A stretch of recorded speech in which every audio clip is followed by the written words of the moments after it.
ओम शांति। गायन है कि ब्रह्मा ने संकल्प से सृष्टि रची। जरा विचार करें, वो सृष्टि कौन सी थी? क्या ब्रह्मा ने अपने संकल्प से दुख भरी सृष्टि रची? क्या ब्रह्मा ने अपने संकल्प से ईर्ष्या द्वेष घृणा की सृष्टि रची? नहीं ना। स्वयं ब्रह्मा ने अपने संकल्पों से, मानस संकल्पों से जो सृष्टि रची वो सतयुग की सृष्टि थी। वो सुखदायी सृष्टि थी जहाँ दुखों का नामो निशान नहीं था, जहाँ सभी में प्यार ही प्यार था, अथाह सुख शांति था, समृद्धि थी, एक दूसरे को आगे बढ़ाने की भावना थी और एक दूसरे में संपन्नता थी। किसी से किसी का कोई घृणा नहीं था, द्वेष नहीं था। तो ऐसी सृष्टि ब्रह्मा ने रची। तो अब इसका रहस्य समझे, संकल्प से सृष्टि कैसे रचते हैं। तो स्वयं परमपिता परमात्मा शिव बाबा जो ब्रह्मा कुमारी बहनों के माध्यम से जो सर्वश्रेष्ठ ज्ञान दे रहे हैं, उस ज्ञान को प्राप्त करने के पश्चात जो कुछ अनुभव में बातें आईं वो आपके समक्ष रखने का प्रयास करते हैं।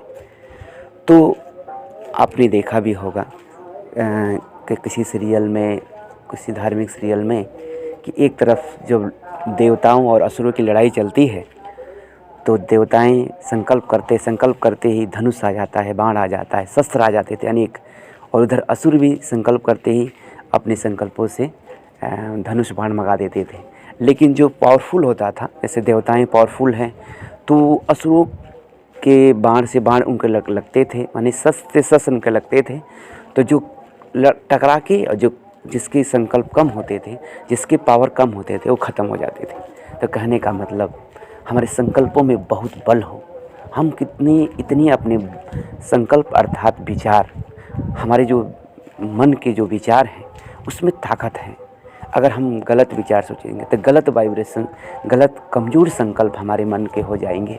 अगर हमारे संकल्पों में दूसरे के प्रति सम्मान है, दूसरों को आगे बढ़ाने की भावना है, अपनेपन की भावना है, स्नेह की भावना है, अपकारी पर उपकार करने की भावना है, तो हमारे जो भी संकल्प हैं वो आज नहीं तो कल वो अच्छा फल देंगे। क्योंकि संकल्प क्या है? वो बीज है। अगर बीज अच्छा हो, धरनी अच्छी हो, तो फल ना निकले ऐसा हो नहीं सकता है। या ऐसा भी होता है, बीज अच्छे हों, धरनी कलराठी हो, तब भी फल नहीं देते हैं।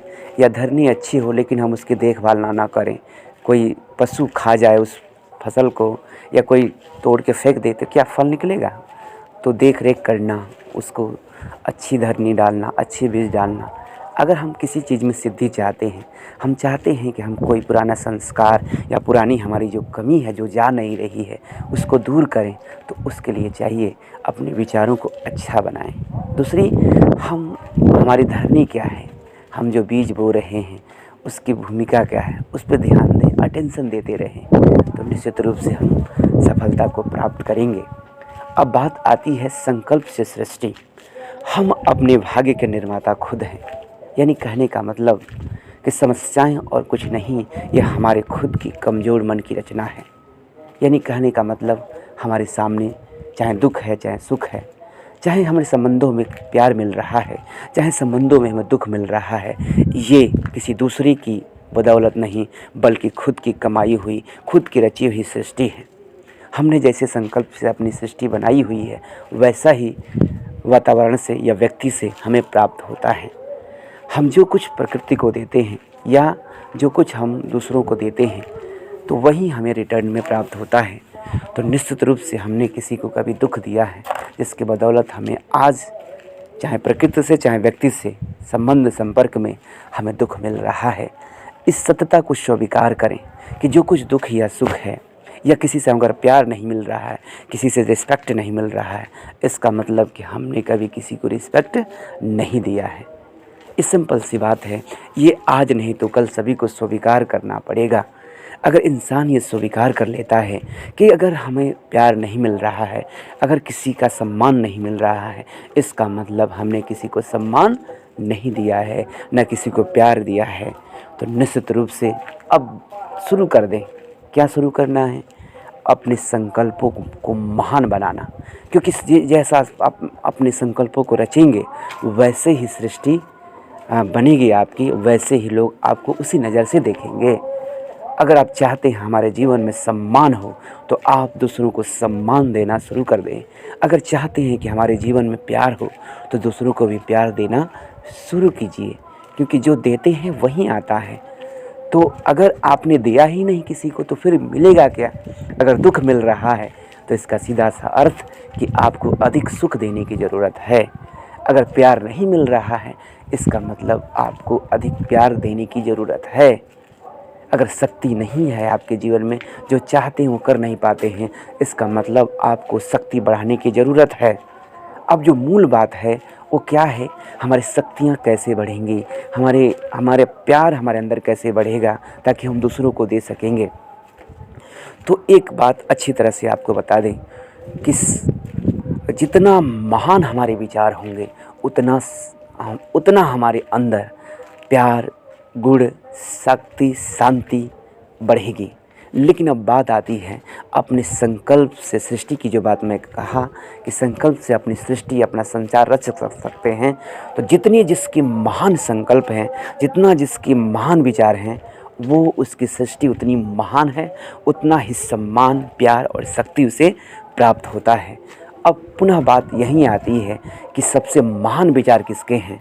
तो आपको बता दें कि परमपिता परमात्मा के विचार ही सबसे महान हैं। कोई इंसान कितना भी महान हो जाए तो वो अल्पज्ञ है, सर्वज्ञ नहीं है। कोई कितना भी बुद्धिमान क्यों ना हो जाए, लेकिन बुद्धि का सागर, ज्ञान का सागर परमपिता परमात्मा शिव ही हैं, जिसका गायन है सत्यम शिवम सुंदरम। अगर बुद्धिमानों की बुद्धि से आपका कनेक्शन हो जाए, या यूँ कहें कि अगर बुद्धिमान बनना चाहते हैं, सबसे महान बनना चाहते हैं, तो बुद्धिमानों की बुद्धि परमपिता परमात्मा से प्रीत करके देखिए। उनके ज्ञान को अध्ययन कीजिए, उनके द्वारा दी जा रही शिक्षाओं को ग्रहण कीजिए, उसको बार बार स्टडी करिए, मनन करिए, तो आपकी बुद्धि बढ़ने लगेंगी।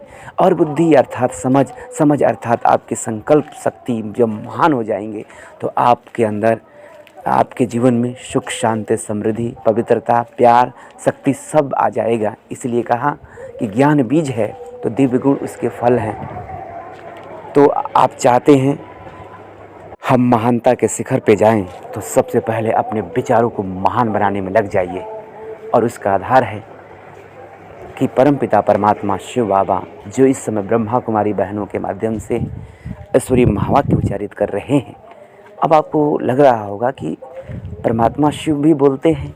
हाँ, परमात्मा शिव 1936 से लेकर और 1969 तक जो भी महावाक्य उच्चारित किए वो साकार महावाक्य था। और उसके बाद 1969 के बाद परमपिता परमात्मा जब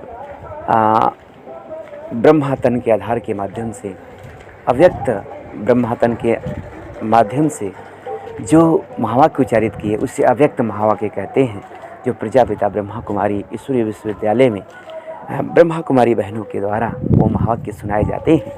तो आप सभी के लिए खुशखबरी है, अगर आप चाहते हैं कि परमपिता परमात्मा शिव के महावाक्य सुने, जो सत्यम शिवम सुंदरम है, जो सत्य है, जो शिव है, जो सुंदर है, अगर उनके विचारों से अपने विचारों को मिलाना चाहते हैं, अपने विचारों में महानता लाना चाहते हैं, तो आपको बता दें इस संसार में सबसे ऊंचे से ऊंचे विचार, सबसे महान से महान विचार अगर किसी के हैं तो परमपिता परमात्मा शिव बाबा के हैं।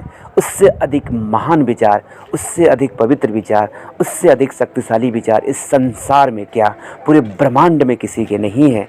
ये पूरे अथॉरिटी से हम कह सकते हैं, क्योंकि ये विदित है कि सत्य ही शिव है, शिव ही सुंदर है। तो अगर आप चाहते हैं कि अपने जीवन में महानता के शिखर पे जाएं, अगर चाहते हैं कि हमारे जीवन में प्यार अथाह हो, हमारे जीवन में शक्ति अथाह हो, हमारे जीवन में गुण अथाह अनंत हो, तो आप बुद्धिमानों की बुद्धि, ज्ञान के सागर परमपिता परमात्मा शिव के द्वारा उच्चारित महावाक्य जो ब्रह्मा कुमारी बहनों के माध्यम से सुनाए जा रहे हैं, उनको सुने। और जो परम पिता परमात्मा शिव बाबा इस धरा पे अवतरित होकर राजयोग का प्राचीन ज्ञान दे रहे हैं। और एक बात और सूचित कर दें, ये कई लोग योग जो है शारीरिक व्यायाम प्राणायाम आसन को ही योग कहते हैं। वास्तव में ये वो शारीरिक आसन व्यायाम या प्राणायाम है, वो भी योग के लिए ज़रूरी है, क्योंकि शरीर स्वस्थ होगा तभी हम अच्छे से परमात्मा को याद कर पाएंगे। अगर शरीर ही बीमार हो तो हमारा मन भटकता रहेगा। तो शारीरिक एक्सरसाइज, एक व्यायाम या प्राणायाम, ये भी योग का एक अंग है, लेकिन योग नहीं है, एक सीढ़ी है, लेकिन मंजिल है आत्मा का पिता परमात्मा से मिलन का नाम ही योग है। योग का सीधा अर्थ होता है जोड़। जोड़ किसका किससे जोड़? तो हमारे दिल का मन का जो संबंध है परमात्मा से जब तक जुटेगा नहीं तो योग वो नहीं कहलाएगा। तो सर्वश्रेष्ठ योग जो है वो आत्मा का पिता परमात्मा से मिलन का नाम ही राजयोग है। राजयोग माना, राज माना होता है श्रेष्ठ, योग माना होता है जोड़ या मिलन। तो सर्वश्रेष्ठ मिलन क्या है? तो आत्मा का जिस घड़ी जिस समय परमात्मा से मिलन हो जाता है, मिलन होने लगता है, परमात्मा से दिल की बातें होने लगती है, वही राजयोग है।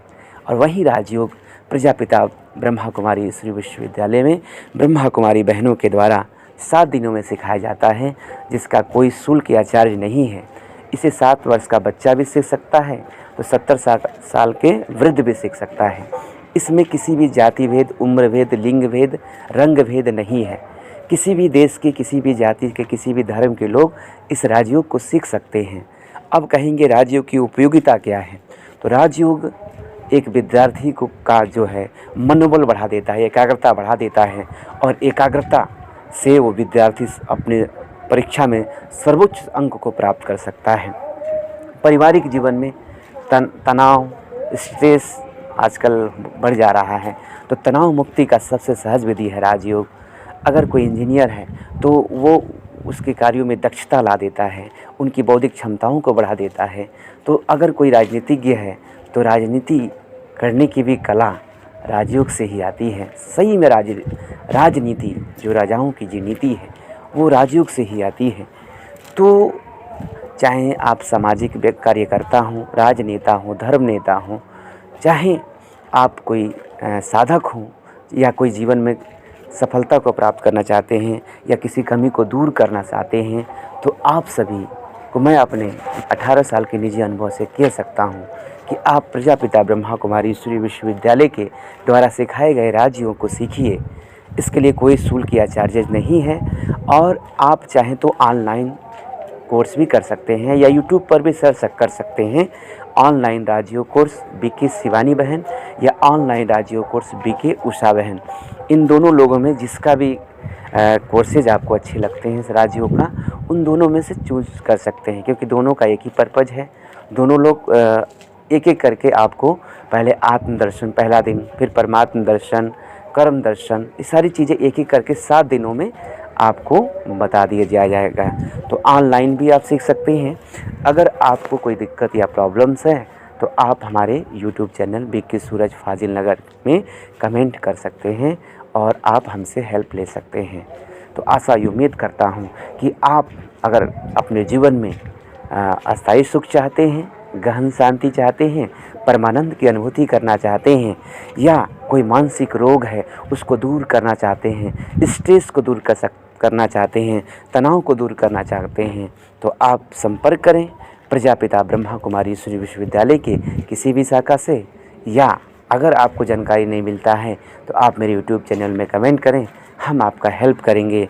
आशा उम्मीद करता हूँ कि आप सभी राजयोग को सीखकर अपने जीवन को सफलता के शिखर पे ले जाएंगे, अपने जीवन में सुख शांति और समृद्धि का अनुभव कर अपने जीवन को महान बनाएंगे। यही हमारी शुभ भावना, शुभकामना है। अच्छा, ओम शांति।